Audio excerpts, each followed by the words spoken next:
The X-Zone Radio Show with Rob McConnell is largely an opinion talk show.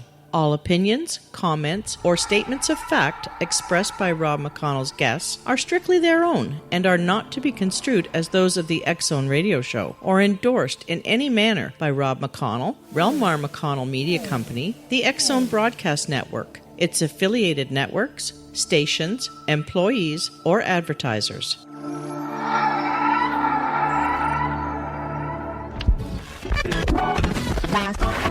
All Hit Radio.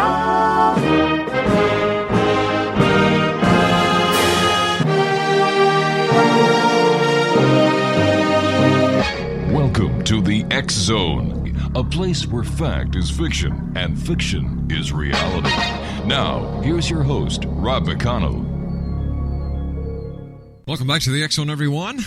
My name is Rob McConnell. We're coming to you from our studios in Hamilton, Ontario, Canada, on the Talkstar Radio Network, the X-Zone Broadcast Network, and our family of broadcast affiliates right across Canada, the United States, Central America, the Caribbean, South America, the Pacific Rim, Australia, Asia, India, Africa, and Europe. If you'd like to give us a call, worldwide toll-free, 1-800-610-7035. My email address is xzone@xzoneradiotv.com. On MSN Messenger, xzoneradiotv@hotmail.com, and our website, www.xzoneradiotv.com. My guest this hour is Dr. Nick Begich, and Nick is well known around the world for his many, many works on and research on mind effects. And I'd just like to read you something before we bring Nick on Exonation. This is from Wired magazine. The title of the article is Danger Room, What's Next in National Security? Pentagon Preps Soldier Telepathy Push. Forget the battlefield radios, forget the PDAs, or even infantry hand signals. When the soldiers of the future want to communicate, they'll read each other's minds. At least that's the hope of researchers at the Pentagon's Mad Science Division, DARPA. The agency's budget for the next fiscal year includes $4 million to start up a program called Silent Talk. The goal is to allow user-to-user communication on the battlefield without the use of vocalized speech through analysis of neural signals. That's on top of the $4 million the Army handed out last year to the University of California to investigate the potential for computer-mediated telepathy. Now, before being vocalized, speech exists as a word-specific neural signals in the mind. DARPA wants to develop technology that would detect these signals of pre-speech, analyze them, and then transmit the statement to an intended interlocutor. Now, DARPA plans to use EEG to read the brainwaves. It's a technique they're also testing in a project to devise mind-reading binoculars that alert soldiers to threats faster than the conscious mind can process them. Now, Dr. Nick Begich, our guest this hour, is well known for his work and research on mind effects, more of a sinister kind rather than life-enhancing. He has widely reported in these areas as an expert for many publications, government organizations, and private companies. He has been an expert witness for the European Parliament on these subjects and provides significant research contributions in this area. Now, although through the Lay Institute of Technologies, he organized a private meeting of top scientists in the area of mind effects in 2007. Nick has authored 5 books in 7 languages on technology and the impacts of change, heard on thousands of radio and television talk shows, as well as documentaries. He is a frequent commentator on new technologies, energy, politics, education, and the environment. And Nick, it's great having you back here in the X-Zone. Hope all is well with you way up in Alaska. It's great, and I appreciate being on with you and your audience again, and on this topic, which is drawing increased attention as time goes on. Nick, you and I have to take a 2-minute commercial break, and when we come back, we're going to be talking about this. We're going to be talking, Exonation, about mind-brain enhancing effects of modern technology. Dr. Nick Begich is our special guest, Exonation. His website's www.earthpulse.com and www.layinstitute.org. Nick Begich and I will be back on the other side of this 2-minute commercial break as the X Zone continues from our studios in Hamilton, Ontario, Canada. Once again, if you'd like to find out more about Dr. Nick Begich, visit his websites, www.earthpulse.com and www.layinstitute.org. My name is Rob McConnell, and this is the X Zone, coming to you live from our studios in Hamilton, Ontario, Canada, on the Talkstar Radio Network and the X Zone Broadcast Network.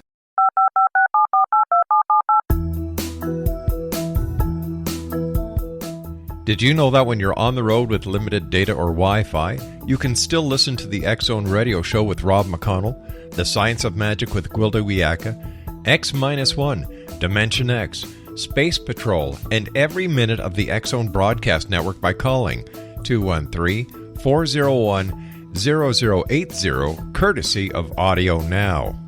No smartphone, app, or internet needed. It saves your data plan, and it's free if you have unlimited minutes.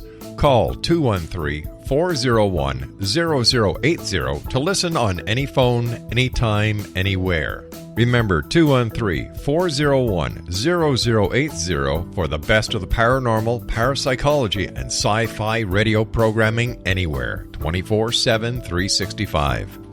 Hi everyone, Rob McConnell here, and I wanted to spend a moment on internet streaming. Everybody has heard about internet streaming, but not many know much about it. Did you know the internet streams just about everything? Movies. From new releases to old classics. TV shows. Almost every show, every episode, and much more. But the question has always been, how do you do it? Well now, thanks to the folks at 123 Ready TV, I have the answer for you. They have developed a simple program app, 123 Ready TV, that you install on your Windows PC, Android smartphone, or Android tablet that can have you streaming like a pro in less than 5 minutes. You truly won't believe how much is available or how easy it is to do until you try. And for a one-time cost of only $19.99, this product is a real winner. To learn more about 123 Ready TV, visit our website at www.xzbn.net.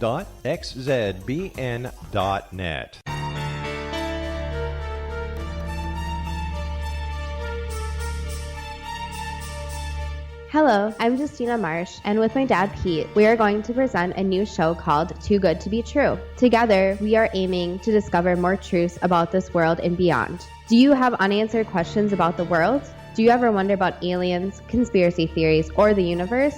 There are many shows discussing subjects such as pyramids or UFOs, but we want to relay this information based on our own research, including from spiritual means. Hopefully, listeners will be helped with their own beliefs and will appreciate the psychic insights that add to the previous research and information. We both look forward to sharing this insight and beginning this journey with our listeners. Visit xzbn.net for more information about when to listen.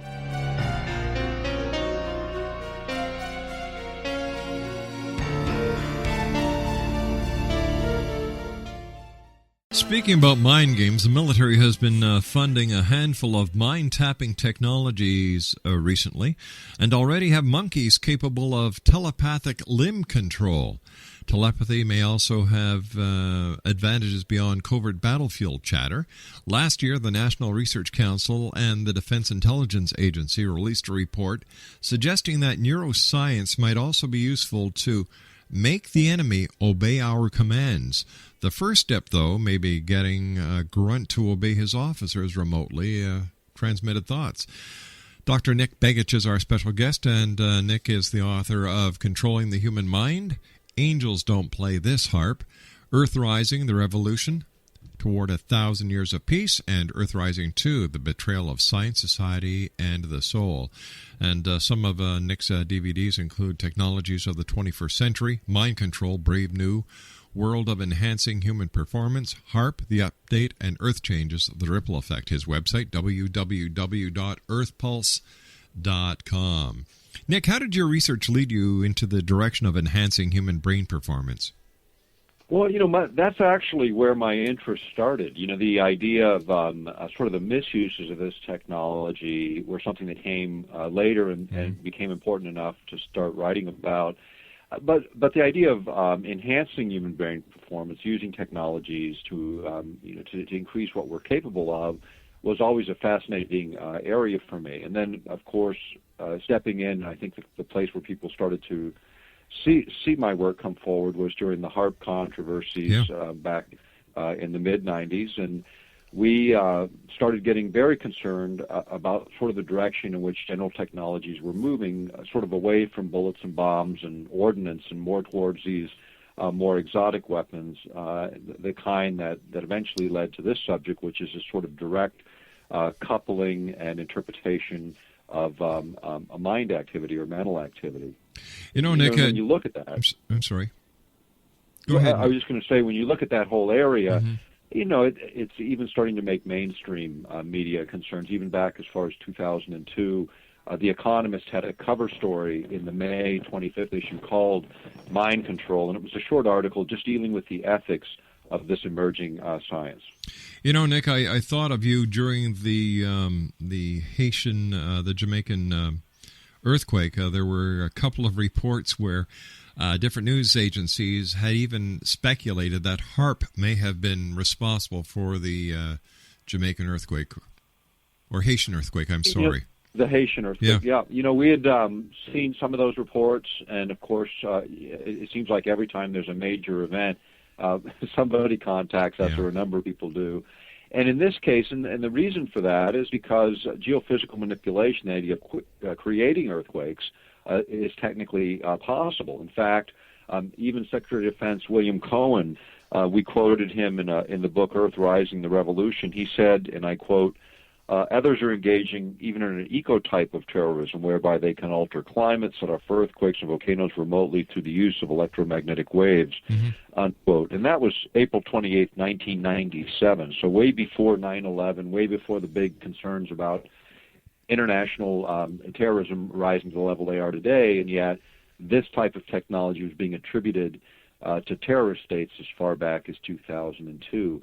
What we have said, and we continue to say, is this area is one that has not just been of interest to terrorists, but also to our own country. In fact, 60 other countries signed agreements, an international treaty back in the mid-1970s where we agreed not to do this kind of thing. That treaty was being discussed when Rumsfeld was still in his position, trying to get the U.S. to dump the treaty so that we could use these more exotic technologies.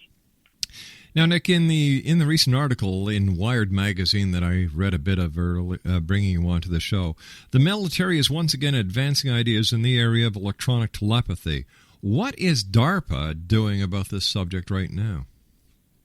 Well, this is interesting. Is we had Ben Eastland, who was one of the inventors of the HARP system, and we had a closed conference in Dallas back in 2007, just before actually Ben passed away, and the issue of mind effects was the topic for that conference. We had talked to Ben. I personally had a long chat with him about this subject, and he had actually talked to the top guy at DARPA. I'm trying to remember his last name, Tony Tether, I think it was, but the head guy at DARPA, and he raised the issue of mind effects with him, and his statement to me, Ben Eastland's to me, was, no one's laughing at DARPA anymore. This is a very serious subject and one that researchers are beginning and have for a number of years flown into. The idea of being able to literally read a person's thoughts is being discussed even outside of DARPA circles. We're hearing discussions about that even being used for indicating stress levels of people passing through airports, passing through machines similar to what we see in the strip search machine or the metal detectors, but a new concept that really looks at the mind itself and the function of the brain to see what you might be thinking. And so it is moving in a lot of directions, and getting a fair amount of funding these days. What is required to analyze the brain in real time to know what the person's thinking, Nick?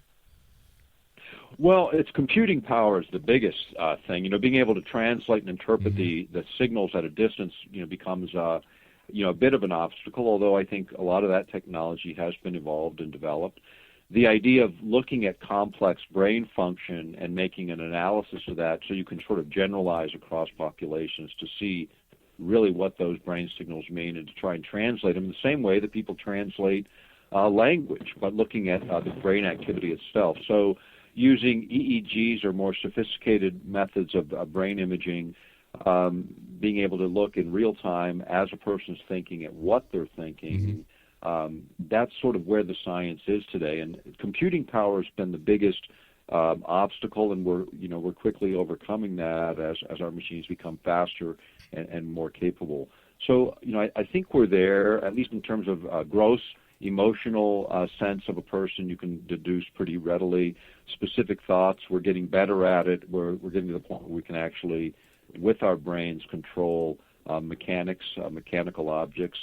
That's the crude and early stages of what we're talking about today. What about getting the enemy to obey our commands? Is that really possible? Well, there's some technologies already that have some of that capability. The idea of using what are called silent subliminals. These are words below the level of conscious hearing. In fact, there's patents regarding this that we cite in the book Control. Nick, are you there? Yeah, I am. Was that on your end? Yeah, I guess so. We just kind of lost you, but you're okay, back. We're back with us now. You got me okay? Yeah, we've got you fine. We were talking. What we were saying. What you were saying was you were talking about the book and obeying, having the enemy obey our commands. Right. This idea of being able to look at brain activity from a different perspective. Silent subliminals. There are patents that have been developed for this, where you can actually embed language on, say, radio music coming into an area. For instance, in the Iraqi war, in the first Iraqi conflict, Scottish media reported after the fact that we had actually done this. We had recorded signals on the regular broadcasting Muslim music and prayer into the country that actually stimulated fear, anxiety, this kind of feeling. And what we saw in that first Gulf conflict was, the fourth largest army collapse like they had been, kids on a playground fire drill the first time. And I think that's indicative of sort of the state of the technology, say, a decade ago when that was used. Again, just affecting the emotional state, and any electromagnetic carrier can be used to create that effect. This includes radio, TV, any kind of energy transfer can carry a signal that creates these kinds of emotional disturbances. In fact, there was a great article in the U.S. Army Quarterly back in the late 90s that we quote extensively throughout our work that talked about this. And what they said essentially is any electromagnetic emanation capable of being sent through telephone lines, TV, radio networks, supply pipes, even incandescent lamps, the signal would manipulate the behavior of those in contact with that signal. And so this is more on the emotional level, affecting people's general state of being. It seems that mind games, as John Lennon sang, is going to be more truth than fiction in the very near future, if not already. Yeah, I think already. In fact, you go back to the research on this, and you can go back many, many decades, back to the early 1950s, and even before. Some of the very earliest work was done in the hypnotherapy labs of Harvard University in the 1920s and 30s by a guy named Estabrooks.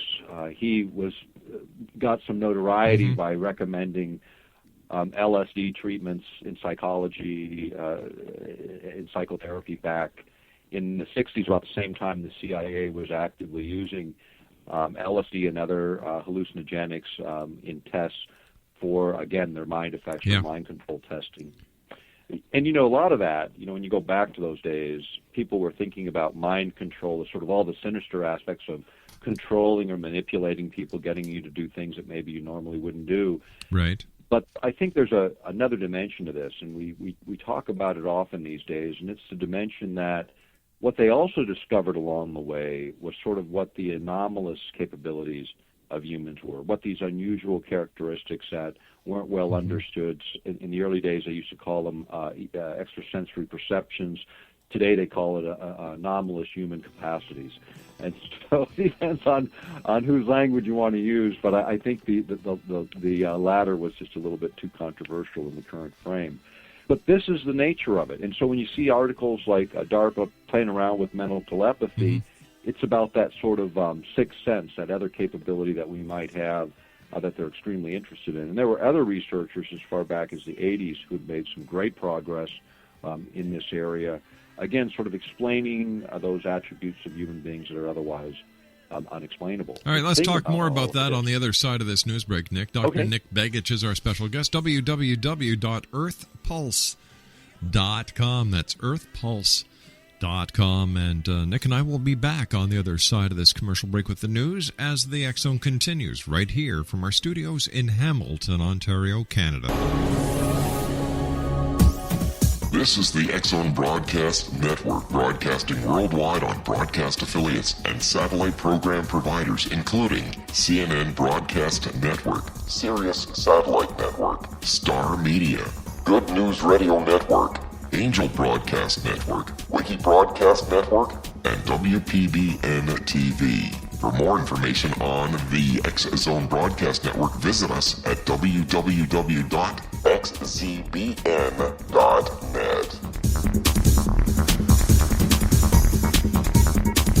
Hi everyone, Rob McConnell here, and I wanted to spend a moment on internet streaming. Everybody has heard about internet streaming, but not many know much about it. Did you know the internet streams just about everything? Movies. From new releases to old classics. TV shows. Almost every show, every episode, and much more. But the question has always been, how do you do it? Well now, thanks to the folks at 123 Ready TV, I have the answer for you. They have developed a simple program app, 123 Ready TV, that you install on your Windows PC, Android smartphone, or Android tablet that can have you streaming like a pro in less than 5 minutes. You truly won't believe how much is available or how easy it is to do until you try. And for a one-time cost of only $19.99, this product is a real winner. To learn more about 123 Ready TV, visit our website at www.xzbn.net. Welcome back, X Zone Nation. Our very special guest this hour is an old friend of the X Zone, Dr. Nick Begich. And Nick is the author of Controlling the Human Mind, Angels Don't Play This Harp, Earth Rising, The Revolution Toward 1,000 Years of Peace, Earth Rising 2, The Betrayal of Science, Society, and Soul. And some of Nick's DVDs include Technologies of the 21st Century, Mind Control, Brave New World, or Enhancing Human Performance, HARP, The Update, and Earth Changes, The Ripple Effect. Nick's website is www.earthpulse.com. Nick, the military apparently is working on mind-reading binoculars to be used for interpreting threats. Now, how might these work? Well, it's the same general idea. They're looking at brain activity and then creating a sensitive enough instrument that will actually be able to read at a distance. The objective is, to find out again what your adversary is thinking. Initially, I think what they're going to be looking at primarily is just general emotional state, which I think would be fairly easy to figure out what that is on the battlefield. I mean, it's stress for sure. I mean, huge amounts of it, but being able to sort of look at activity and then again being able to interpret it, that's where this science is and where it's headed. And and it's not so much even so much about controlling, although that's always been a big part of it. The other aspect of it is what happens when you awaken these unusual characteristics in people. And I think this was the greater concern of military and intelligence researchers, when they started to look at sort of anomalous people who have these unusual characteristics and what they can do, that became pretty interesting. The idea or the realization that every human being maybe has these capabilities latently, I think was one of the things they discovered along the way. And the way that you inhibit the ability to reach these higher states of awareness or these abilities is to keep people in a constant state of stress. Look around, and I think everyone can pretty much acknowledge that's the state that most people are in for a variety of reasons. But as long as you're in that condition and you look at an EEG, those instruments that measure brain activity, what you'll see is incoherent brain patterns when people are under stress. the kind of brain patterns that don't lend themselves to higher order thinking and certainly don't lend themselves to extra sensory perception. That requires a slowing of the mind and body, a very controlled, rhythmic, coherent kind of signal then emanates from the brain, which can be easily analyzed. In fact, you can even drive those mental states. You can create situations where you actually can create that sort of zone, that place where you're in your ideal state of mental performance. At the same time, the recognition of that and the recognition of disturbing people's ability to think clearly, rationally, that's what so much of the military emphasis is really about. It's the idea of knocking your enemy off their pedestal in a way where they can't even control sophisticated weaponry, even if they had it available to them. You conducted a closed conference for the Lay Institute when you were working for them on mind effects. I understand ESP did come up as a topic in both the formal and informal sessions, Nick. What is going on here, and where is technology going to be taking us? Well, this was interesting is, everyone in attendance pretty much felt that was a normal sort of thing. In fact, Rosalie Bertel made a presentation. She is a PhD in physics and mathematics, a brilliant person. Her sense of it was that this is really the next evolution of humans, that this capability will be more manifest in the next generation as really a coping mechanism. The fact that human beings are now trying to create sort of artificial systems, in reality, we're sort of mirroring our own. And the idea that humans have this sort of attribute, and hearing it among scientists, both formally and informally, was pretty impressive. The most impressive speaker in the conference was Alexander Keverainen, the former head of the biophysics lab of the USSR Academy of Science, the most impressive on this specific topic. And what he concluded and what he presented was pretty phenomenal. He gave a mathematical basis or formula or a theoretical model for how these things occur. And Alex, he got his interest in all of this back when he was a teenager. He's now in his 60s. When he was watching the demonstration of the paranormal in the former Soviet Union, that caught his interest. And with a guy with an IQ that just goes literally right off the charts, he dedicated his life just sort of figuring that out. And as a consequence, he developed a number of papers in the last couple of years that attempt to give a theoretical model. And the importance of that is that model becomes useful for engineers and the transition to engineering, which actually create mechanisms that can accomplish the things that he developed theoretically. The interesting part of his model is the root of the mathematics, which he reran the numbers a number of times just because they baffled him and yet made sense to him. And what it was the final summation of the number turned out to be a mathematical formula that's referred to as the golden mean. Sort of the essence of this sort of attribute of human beings boils down to the same mathematics that shows up in all of the great structures of the world. It shows up in most living organisms in one form or another. Very interesting that it would boil down to a mathematical principle that's been understood to be a little bit esoteric and at the same time not so esoteric, more scientific over the millennium, actually. Nick, when we're looking at all these advances, if I can use that word, in warfare, why isn't it then just possible for warring nations to do everything electronically and just bypass the soldiers?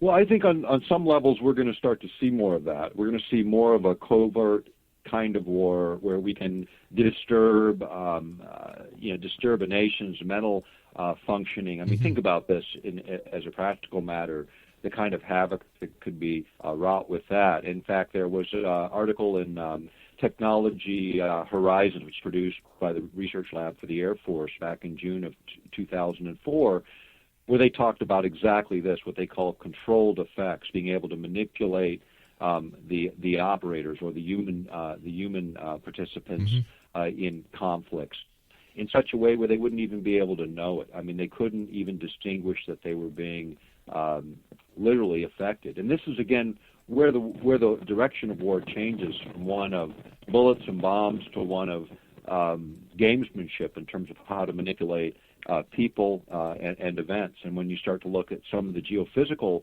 manipulation that we just alluded to in the last segment, those same kinds of things where you can literally create geophysical events that can be explained away as natural, and yet there are many countries in the world that are working and have developed technologies in this very same area.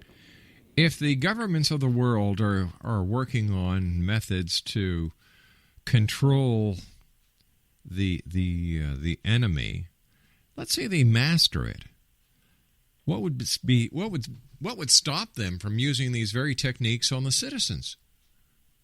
Absolutely nothing. In fact, the former Secretary of the Air Force suggested that all weapons that would be classified as non-lethal, which these fit into, actually be tested on Americans first before they're deployed in battlefields. That raised a lot of questions, and he's no longer serving in that capacity in the last couple of years. But the point is, they do experiment on Americans. In fact, Secretary of Energy O'Leary during the Clinton administration acknowledged 500,000 American victims of human experiments that included everything from mind control to injecting black Americans with syphilis in the Southeast over a 40-year period. And out of 500,000 that they admit to, virtually nobody has ever been held accountable for those crimes against Americans. And the beat goes on. I mean, there's actually a protocol within the Navy that was approved in 2006. It's posted on our website under mind effects, and it's the rules for sort of human experiments. And on page 9, you'll see the words mind control experiments that have to be approved by the Undersecretary of the Navy. Those experiments continue to go on, and the permissions to conduct them continue to go on. RFPs, requests for proposals by the military, continue to be let. The most recent one that I looked at closed in September 2009. So the work in this area is not slowed at all. In fact, if anything, it's accelerated as we gain greater understandings within the neurosciences areas. Nick, what about the issue of stimulating the brain for accelerated learning? How might electronic telepathy play into this in the future? Well, this, I think, is very important because, as these techniques develop, one of the things that shows up, again, in military planning literature that eventually gets applied in the private sector is this idea of literally downloading information into the human brain. In other words, being able to move information in such a rapid rate to imprint memory that you could do some pretty phenomenal things. The problem with this is you don't filter it out. The conscious mind does the filtering to dump knowledge or dump information straight into the subconscious and then make it accessible. You bypass the subconscious mind. When you think about that in the context of compulsory education in most organized countries of the world, the idea of who controls the curriculum then takes on whole new meaning and much greater societal significance. So as we gain understanding, the use of this technology for learning and accelerated learning comes into play, and how we use it and who determines what goes in is extremely important. Already there's technologies for sort of enhancing the mind in such a way that it's more receptive to information, imprints it more readily, and there's a lot of good technologies about it. But you're in control. Yeah. You're in control of the knowledge that you feed the brain as opposed to some governmental entity determining what that is and then deciding what's best for all of us in terms of basic and general knowledge. Now, you've mentioned a few positive potentials for this research, Nick, but what non-drug therapies have been developed for ADD, ADHD, brain training, stroke and brain injury recovery, and how does that all work? Well, this is really, I think, some fascinating areas of the research, and now we have many methods of biofeedback for brain enhancement. We also have some things that have been developed to create a binaural beat, where actually sound comes in such a way through the ears through a set of headsets that it creates a beat frequency where the brain then either speeds up or slows down. And when you take attention deficit disordered children, oftentimes they tend to be hyperactive, and their brains won't slow enough so they can focus their attention.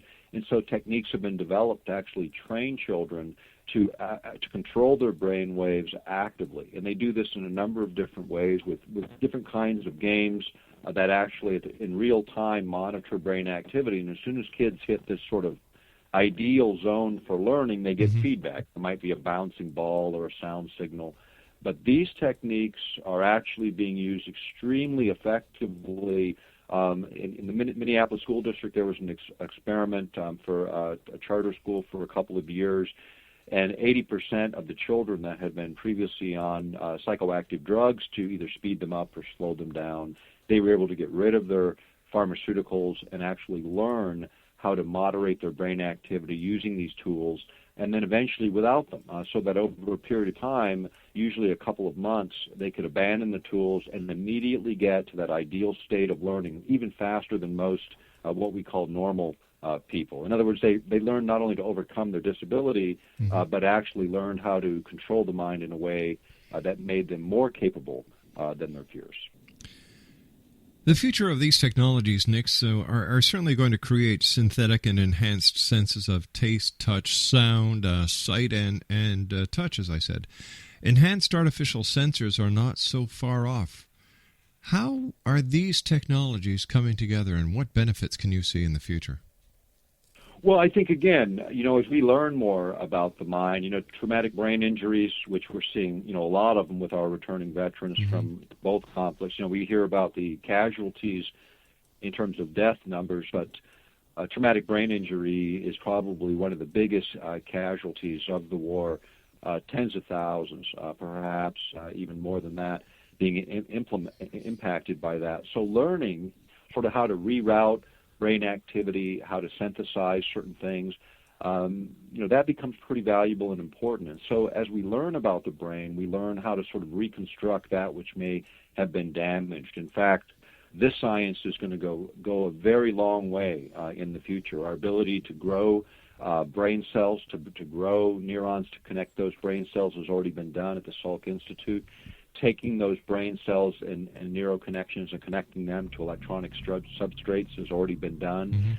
The idea of literally recreating components of the brain that have been damaged, that's where the science is headed. And I think in those respects, there's some great things that can come of it. And I think the balancing act is, in terms of the life sciences and military technologies, often things get suppressed for military purposes that really belong to wider user groups, people that really could benefit immediately by the release of technology. And unfortunately, we see a lot of that suppressed in the course of time. I don't think this technology will be any different, except to say that these days technology is much flatter. Nick, you and I have to take our break. Please stand by. Nick Begich is our special guest. EarthPulse.com. We'll be back on the other side of this break. Don't go away.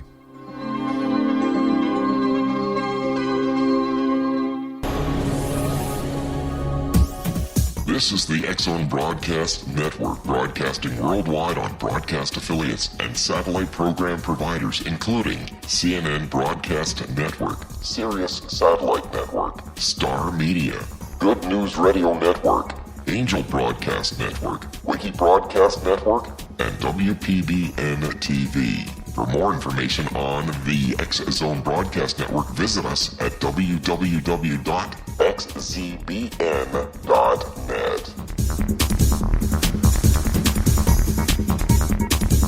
Hello, I'm Pete Marsh. With my daughter Justina, we will be presenting the new radio show, Too Good to Be True. If something seems too good to be true, it usually is. But with the help of Justina's amazing gifts, we're going to gain insight into questions that don't yet have complete answers. Have you wondered who built Stonehenge and for what reason? Why are crop circles found in the same region as Stonehenge and elsewhere? Are crop circles a hoax, or are they created with technologies that we have little knowledge of? Who built the pyramids in Egypt and also in other countries? How and why were they built? Was the Titanic switched with the Britannic as part of a gigantic insurance fraud, or for more insidious reasons? What caused the Tunguska event when trees were flattened over an 800 square mile area in Siberia? Will the new insights be too good to be true? Well, that will depend on what you are prepared to believe. Please join us as we start on this journey together. For more information on Too Good to Be True, visit www.xzbn.net.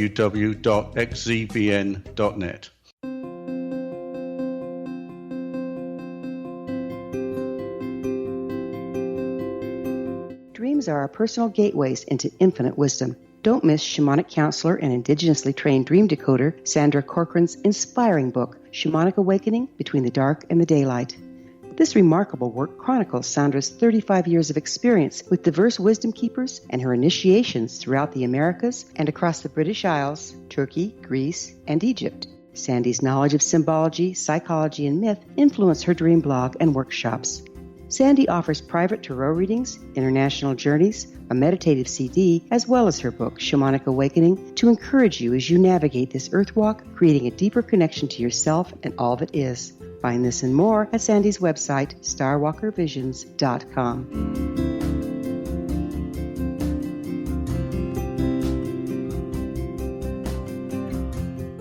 And welcome back, everyone. I'd like to take this opportunity of thanking all our guests tonight. David Paul Doyle and I discussed the voice of God in hour number 1. Dan Green and I talked in hour number 2. Ed Johnson and I talked in hour number 3. And to be honest with you, I don't know what the hell he was talking about. But anyway, we had a talk, I guess. We tried to communicate, and then we played X-1 in the second half of that hour. And my guest this hour is our good friend, Dr. Nick Begich. Now, if you'd like to get a hold of Nick, he's got a couple of great websites, Exonation, earthpulse.com, and layinstitute.org. And once again, Dr. Nick's books include Controlling the Human Mind, Angels Don't Play This Harp, Earth Rising, The Revolution Towards 1,000 Years of Peace, and Earth Rising 2, The Betrayal of Science, Society, and Soul. Nick, what do you think the future holds as we discover these attributes to our human potential, or of our human potential? I think we are going to go through a really interesting period. Those that are fortunate enough to live through this period of history, I think, are going to see humans capable of the previously unexplainable. I think the next 10 years, 15 years, we're going to see these kinds of capabilities more readily demonstrated, understood, and the mechanisms behind them finally figured out. And here's what I really look forward to. And speaking maybe a little bit in a non-scientific way, but I believe humans are much more than we recognize. I think these capabilities are latent within all of us. The things that have been reported as telepathy, telekinesis, the idea of moving things with the mind, out-of-body experiences, which might be a lot of different kinds of experiences. But the bottom line is, humans, we are about to stretch, a stretch that perhaps we need for our very survival in this millennium. Certainly, the technologies that we are evolving are mirroring our own capabilities in many respects, and at the end of the day, I think we're going to find very gifted and empowered humans capable of recognizing what we are, who we are, and then acting accordingly. I think there's great things happening there. In fact, I think it is the counterpunch to the things that we see around the world today that we find so disagreeable. Nick, as always, time just flies by whenever you're with us. I want to thank you so much, Nick, for joining us and for the great work that you do. Let our listeners know once again how they can contact you, Nick, and find out more about you and where they can find your books. Sure. Our books are all over the place in terms of Amazon and all over the web, but do check out Earth Pulse, EARTHPULSE, earthpulse.com, and that's our site. There's a lot of good information there. A lot of it is free. Of course, pick up a book when you're done with it. Send it to your congressman, send it to your senator. Maybe we can wake up some of those folks that are still asleep at the switch. Nick, take care of yourself, my good friend. Always great talking to you, and I look forward to the next time you and I meet here in the X Zone. Thanks for having me. Always a pleasure, Nick. www.earthpulse.com. Well, that's it for tonight, everyone. I'll be back tomorrow night at 10 o'clock. Thanks very much for allowing us to be part of your day and your night. And always remember to keep your eyes to the sky and your heart to the light. Good night, everyone.